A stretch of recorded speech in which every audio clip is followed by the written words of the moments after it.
Hello guys, मेरा नाम है मयंक और आप देख रहे हैं कोडिंगर। और आज के इस वीडियो में हम फिर से हमारी डेगर की सीरीज़ को कंटिन्यू करेंगे।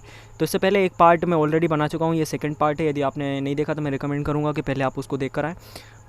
तो इस वीडियो में हम देखेंगे कि कंपोनेंट क्या होता है डेगर में, उसके बाद प्रोविज़न मेथड्स को हम कैसे यूज़ कर सकते हैं, देन कंस्ट्रक्टर इंजेक्शन कैसे हम यूज़ कर सकते हैं डेगर में। इस वीडियो में जो कुछ भी हम कोड लिखेंगे उसकी लिंक मैं आपको नीचे डिस्क्रिप्शन में प्रोवाइड करवा दूँगा, तो आप वहाँ से जाकर कोड को चेक कर सकते हैं।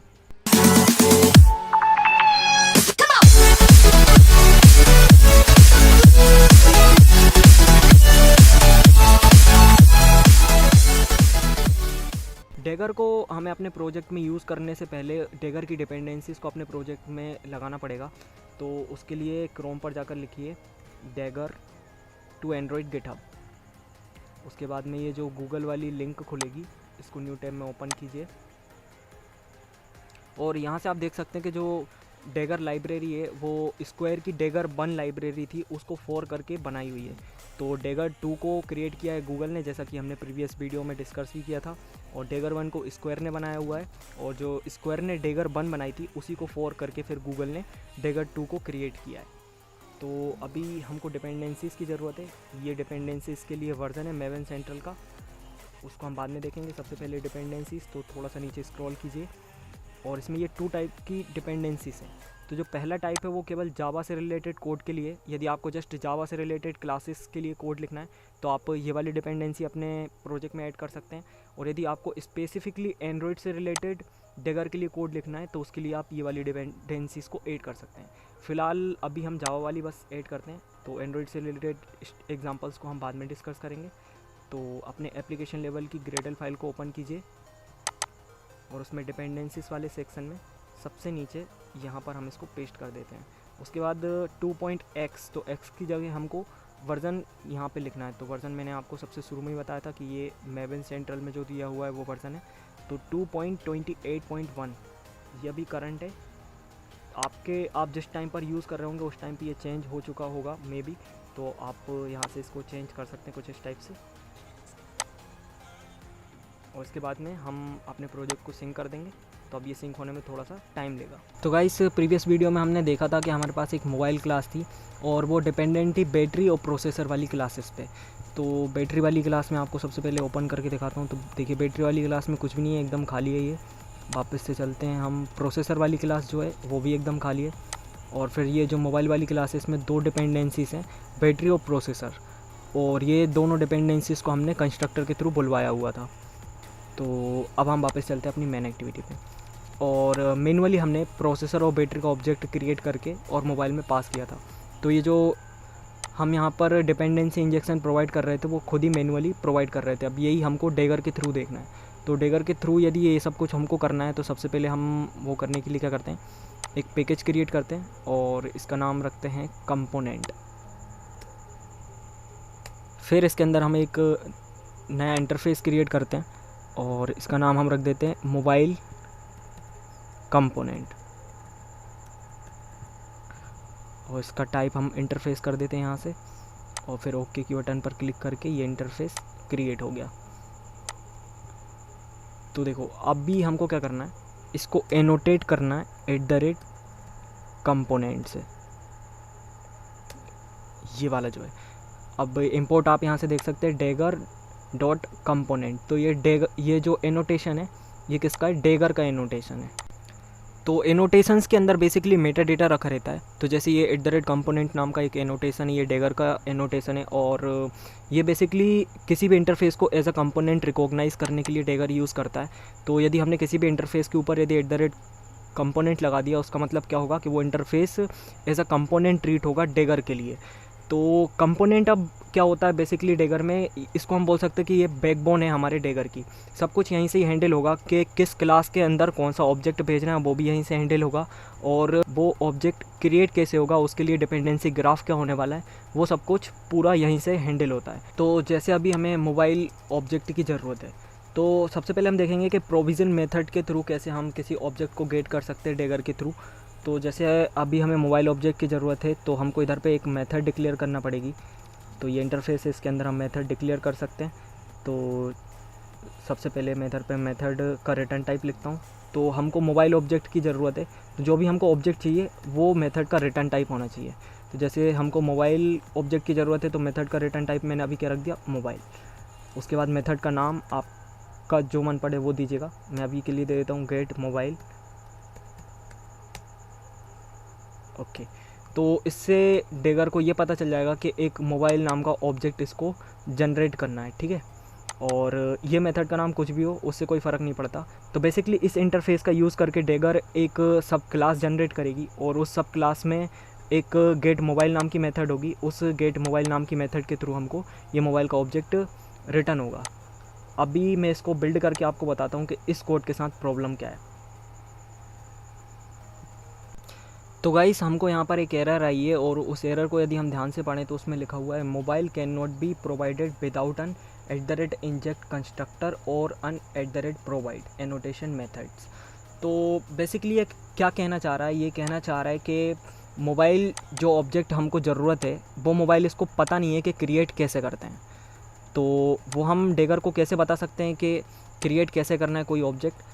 तो उसका सबसे पहला तरीका तो ये है कि उस क्लास के कंस्ट्रक्टर के ऊपर @inject लिख के जाओ। तो ये हम क्या कर रहे हैं, बेसिकली ये हम कंस्ट्रक्टर इंजेक्शन प्रोवाइड कर रहे हैं। तो कंस्ट्रक्टर इंजेक्शन के थ्रू हम बता सकते हैं डेगर को कि वो ऑब्जेक्ट कैसे बनता है। तो जैसे मोबाइल ऑब्जेक्ट हमको बताना था कि कैसे बनता है, तो उसके कंस्ट्रक्टर के ऊपर जाकर हम @inject लिख सकते हैं और बता सकते हैं कि मोबाइल ऑब्जेक्ट कैसे बनता है। अब इंजेक्ट को आप ध्यान से देखें तो ये javax.inject में रखा हुआ है। इसका मतलब क्या है कि ये डेगर स्पेसिफिक नहीं है। तो बाकी की भी जो डिपेंडेंसीज़ की लाइब्रेरी होती हैं वो भी @inject को यूज़ करती हैं। तो इसलिए ये बेसिकली @inject जो है जावा एक्स में रखा हुआ है, ये डेगर में नहीं रखा हुआ है, डेगर स्पेसिफिक नहीं है। तो यदि आप एक बड़े से प्रोजेक्ट पर काम कर रहे हैं और इनिशियली आप डेगर के साथ काम स्टार्ट करते हैं और फाइनली आपका मन करता है कि आप कोई और डिपेंडेंसी लाइब्रेरी को यूज़ करें, तो @inject स्टिल फिर भी काम करेगा। भले ही आप कोई भी लाइब्रेरी को यूज़ करें, सारी की सारी लाइब्रेरीज़ जो डिपेंडेंसी इंजेक्शन प्रोवाइड करवाती हैं वो इंजेक्ट करने के लिए @inject को यूज़ करती हैं। तो अभी हमने ये तो बता दिया डेगर को कि मोबाइल ऑब्जेक्ट कैसे क्रिएट करना है, लेकिन स्टिल डेगर को अभी ये नहीं पता कि मोबाइल के लिए जो इंग्रेडिएंट्स है मोबाइल ऑब्जेक्ट को बनाने के लिए, बैटरी और प्रोसेसर, वो ऑब्जेक्ट्स कैसे क्रिएट करना है। तो वो भी हम बता सकते हैं सेम जैसे हमने मोबाइल ऑब्जेक्ट का बताया। तो बैटरी के लिए हमको क्या करना पड़ेगा, बैटरी का एक कंस्ट्रक्टर क्रिएट करना पड़ेगा। तो फंक्शन अल्ट इंसर्ट प्रेस करके मैं इसका एक प्राइमरी कंस्ट्रक्टर बना रहा हूँ और उसके ऊपर फिर हमको लिखना पड़ेगा @inject। साथ ही साथ मैं यहाँ पर एक लॉग भी लगा देता हूँ, लॉग आई, और टैब प्रेस करके, और इसमें बैटरी लिखे रहने देते हैं। तो इससे क्या होगा, हमको पता चल जाएगा कि बैटरी का जो कंस्ट्रक्टर है वो चला है, ठीक है। और इधर पे मैं माय मोबाइल इस टैग में दे देता हूँ और इस टैग को हम कॉपी भी कर लेते हैं, ठीक है। सेम टू सेम हम प्रोसेसर के साथ भी कर सकते हैं। प्रोसेसर भी हमको बताना है डेगर को कि कैसे क्रिएट होगा। तो फिर से फंक्शन अल्ट इंसर्ट कंस्ट्रक्टर और @inject और ये लॉग, और यहाँ पर कर देते हैं प्रोसेसर। फिर मोबाइल पर वापस जाके जो ये मोबाइल का कंस्ट्रक्टर है इधर पर भी लॉग लगा देते हैं, और यहाँ पर मैं मोबाइल कॉपी करके पेस्ट कर देता हूँ। अब मोबाइल के अंदर एक मेथड और क्रिएट करते हैं हम, पब्लिक वॉइड, और इसका नाम रख देते हैं रन। तो मोबाइल का ऑब्जेक्ट जब भी क्रिएट हो जाएगा तो हम क्या करेंगे, इस रन मेथड को कॉल करके देखेंगे कि बेसिकली मोबाइल का ऑब्जेक्ट अच्छे से काम कर रहा है कि नहीं कर रहा। और यहाँ पर मैं लिख देता हूँ मोबाइल की जगह रन, ठीक है। तो देखो अब क्या होगा कि ये जो हमारा मोबाइल कंपोनेंट है इसकी एक सब क्लास जनरेट होगी। उस सब क्लास के अंदर एक गेट मोबाइल नाम की मेथड होगी, और गेट मोबाइल नाम की मेथड का रिटर्न टाइप मोबाइल है, तो ये मोबाइल का ऑब्जेक्ट हमको रिटर्न करेगा। और इसको अब पता भी है कि मोबाइल का ऑब्जेक्ट कैसे क्रिएट करते हैं, साथ ही साथ मोबाइल के ऑब्जेक्ट को क्रिएट करने के लिए जिन ऑब्जेक्ट्स की ज़रूरत है वो ऑब्जेक्ट कैसे क्रिएट करते हैं ये इसको पता है। तो अभी हमको मेन एक्टिविटी में मोबाइल के ऑब्जेक्ट की ज़रूरत है, तो हम कैसे ले सकते हैं, उसके लिए हमको मोबाइल कंपोनेंट जो हमारा ये कंपोनेंट था इसके ऑब्जेक्ट की ज़रूरत पड़ेगी। अब ये एक इंटरफेस है तो इसका ऑब्जेक्ट हो नहीं सकता। तो क्या करेंगे, हम इसका रेफरेंस वेरिएबल क्रिएट करेंगे मोबाइल कंपोनेंट मैं आपको इधर करके बताता हूँ। मोबाइल कंपोनेंट, इसका नाम कुछ भी रख देते हैं कंपोनेंट, और इसकी जो सब क्लास जनरेट होगी उस सब क्लास के ऑब्जेक्ट को यूज़ करेंगे एज अ मोबाइल कंपोनेंट, ठीक है। तो वो सब क्लास हम डायरेक्टली ऐसे एक्सेस नहीं कर सकते, उसके लिए सबसे पहले हमको हमारे प्रोजेक्ट को बिल्ड करना पड़ेगा, फिर वो ऑटोमेटिकली जनरेट होगी। तो हम अपने प्रोजेक्ट को बिल्ड करते हैं। तो प्रोजेक्ट बिल्ड हो चुका है। अब मैं यहाँ पर लिखता हूँ डेगर मोबाइल कंपोनेंट। तो जो भी सब क्लास जनरेट होगी वो उसका नेम कैसे डेगर रखता है, जैसे आपके कंपोनेंट का नाम है मोबाइल कंपोनेंट, तो डेगर इसकी सब क्लास क्या जनरेट करेगा, डेगर मोबाइल कंपोनेंट। यदि आपके कंपोनेंट का नाम होता कार कंपोनेंट, तो डेगर जो इसकी सब क्लास जनरेट करता है उसका नाम क्या होता, डेगर कार कंपोनेंट। तो जो भी आपके कंपोनेंट का नाम होता है बेसिकली उसके नाम के आगे ये डेगर पुट कर देता है और वही उसकी सब क्लास का नाम होता है, ठीक है। तो डेगर कार कंपोनेंट डॉट क्रिएट, इतने से मुझे क्या मिल जाएगा, कंपोनेंट मिल जाएगा। और फिर कंपोनेंट के थ्रू मैं उसके अंदर की मेथड को यूज़ कर सकता हूँ। तो ये रहा मेरा कंपोनेंट डॉट गेट मोबाइल। तो देखो ये जो हमारा कंपोनेंट था इसके अंदर गेट मोबाइल नाम की मेथड थी, तो इसको मैं कुछ इस टाइप से एक्सेस कर सकता हूँ। अब मेरे पास मोबाइल है तो मोबाइल के अंदर की कोई भी मेथड में यूज़ कर सकता हूँ। तो ये मैंने रन मेथड को कॉल कर लिया। ये देखो जो हमारा मोबाइल नाम की क्लास थी उसके अंदर ये रन नाम की मेथड थी, तो इसको मैंने कॉल कर लिया। अब मैं इसको रन करके आपको दिखाता हूँ। तो यूआई तो हमारे पास में कुछ है नहीं है, तो लॉक कैड में बेसिकली हम लॉक्स को मॉनिटर करेंगे। तो गाइस एप्लीकेशन सक्सेसफुली रन हो चुका है और स्क्रीन दिखाने की आपको कोई ज़रूरत नहीं है क्योंकि यूआई तो हमारे पास में कुछ है नहीं। मैं डायरेक्ट लॉक पेस्ट करता हूँ। तो यहाँ पर आप देखिए सबसे पहले बैटरी का ऑब्जेक्ट क्रिएट हुआ, उसके बाद प्रोसेसर का ऑब्जेक्ट क्रिएट हुआ, फिर मोबाइल का ऑब्जेक्ट क्रिएट हुआ और उसके बाद में रन मेथड कॉल हुई। तो ये एकदम प्रॉपर काम कर रहा है। हमने यहाँ पर कोई एफर्ट नहीं लगाया मोबाइल के ऑब्जेक्ट को क्रिएट करने के लिए, ये बेसिकली प्रोविज़न मेथड के थ्रू ऑटोमेटिकली क्रिएट हुआ और फिर हमने इस पर रन मेथड कॉल करी। तो इस टाइप से हम कंस्ट्रक्टर इंजेक्शन और प्रोविज़न मेथड के कॉम्बिनेशन को यूज़ करके कोई भी ऑब्जेक्ट डेगर के थ्रू जनरेट करवा सकते हैं। तो ये एक सबसे बेसिक वाला एग्जांपल था।